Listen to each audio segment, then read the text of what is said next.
Hello and welcome to this review of the Byrd Meadowlark 2 folding knife.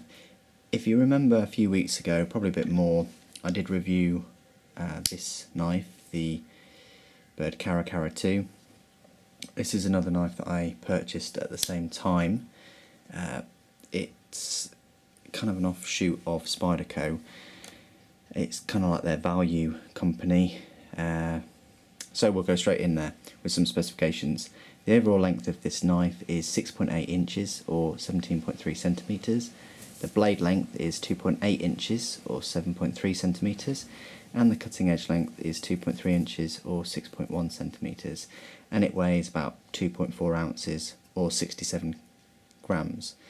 Now, don't let that fool you that the cutting edge length is 2.3 inches, and therefore under the 3-inch UK law requirement to carry this every day, it does have a lock. So therefore, even though the blade length and the cutting edge length is less than 3 inches, because it has a lock, we still can't carry this here legally without a good reason. So I just thought I'd make that point straight away. The actual knife itself is basically identical to the Cara 2, except for the handle scale length and the blade length.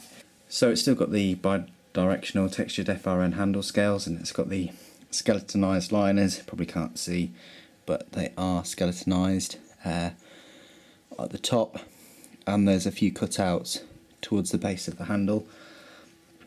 Again, like the Cara 2, the deployment hole when you deploy the knife is still not as comfortable as traditional Spyderco Spidey hole. Again, you've got these screws. They are proper screws that hold the scales together. There is jimping on the spine and the spine of the handle and on the finger choil of the actual steel, and that's a welcome addition. It's exactly the same as Cara 2. The locking mechanism, it's a lock back, so it's a very sturdy lock back knife, very strong, and the steel is 8CR 13 MOV. Now, it's made in China. It's probably actually made in exactly the same factory as the other Spyderco value ranges or the other Byrd knives, and that's a good thing, because I've never had any problems with those knives that have come from China. Just going back to the steel, it's a decent steel. It's quite soft, but if you're just starting into knife collecting and things, it's soft, but that means it's easier to sharpen as well. So that you can get a bit of mileage done with your sharpening skills and improve, rather than buying a knife that has S30V and then struggling to sharpen it, or getting a knife with hard steel. You're never really going to improve your sharpening skills. I think personally it's always better to start with a softer steel, and then you can build up some experience rather than struggle with the harder steel. But that's just my opinion. This knife, it bears some similarity to the Spyderco Delica 4. That it's basically its sister knife, but the cheaper version. It's got this finger choil instead, and as you can probably just about tell, that the handle scale is slightly longer on the Delica 4, only slightly.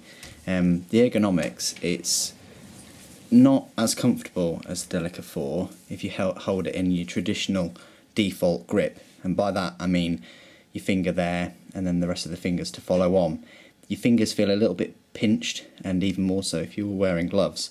Now, that's not the case on Delica, but you can't really choke up, whereas on the Meadowlark you can, and in that grip it is more comfortable in my opinion than the Delica 4, and it gives you that option to use it for fine precision work. Now, if they lengthened the handle scale slightly, then your default grip the ergonomics would be improved, in my opinion. So really the question is it a blueprint for the Delica 5, which would obviously be the next one?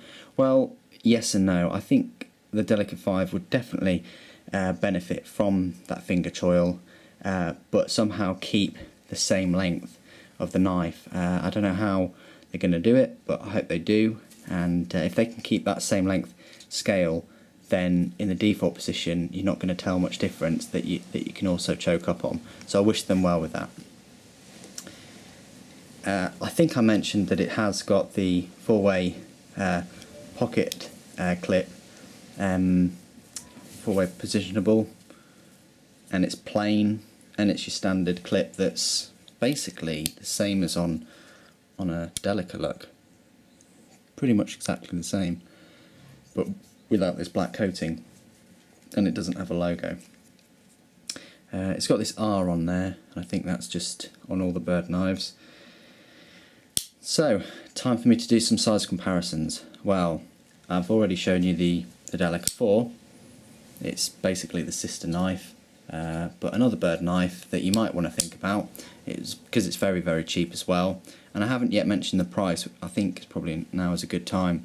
The Meadowlark 2 runs at about £24, and I think that's quite reasonable for 8CR 13 MOV with the lock back, with the jimping in all the right places, and quite comfortable flat grind knife. Yeah, the FRN isn't that grippy, and it does feel a little bit cheap, but for 24 quid you can't really complain, considering you're getting everything that's in the bigger, more expensive knives, all by it a few stages down.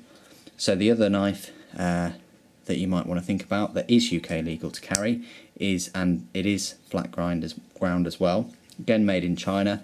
The G10 is not very grippy whatsoever, but it's a small, quite comfortable, very cheap knife that will set you back about 20 something as well, and that's a UK legal to carry equivalent, so you might want to think about that.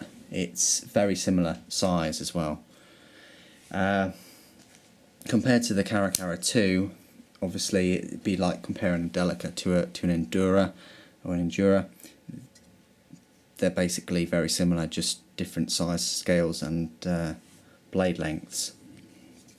I'll do another comparison now with a couple of other knives that aren't really in the Byrd series or the Delica series, and that is the UK PK, which is probably double, if not more, the price of one of these now.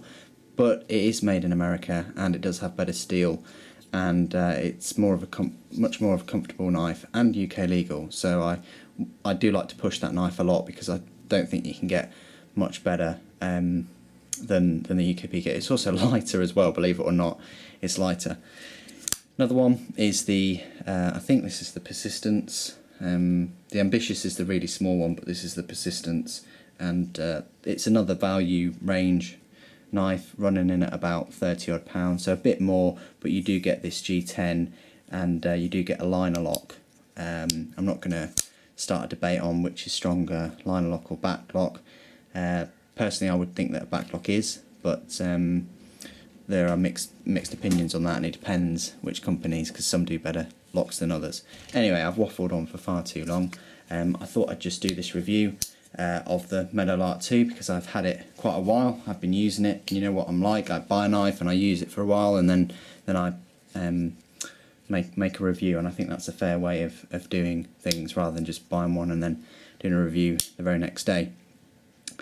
If you have been keeping up with my channel, and you have made it this far through the video, I just want to say a big thanks to my support. I think from all of you. I think I'm nearly hitting 2,000 subscribers. I was happy when I reached 100 subscribers, so to get 2,000 is just incredible. I do apologise for the lack of knife related videos and things, but as you can tell by my channel, it's been going through quite an evolution. I've been putting out motorcycle videos and Warhammer videos, and quite a few gaming videos as well, so knives and sharp things and tools have taken a bit of a back step. But if you are into knives, and there are a lot more knife videos and axe videos and gear videos on their way, so I just thank you for your patience before up to this point, and I hope you stay with me for the upcoming videos. Anyway, thanks again for your continued support. Thanks for watching me today, Don't forget to comment, rate and subscribe. Take care.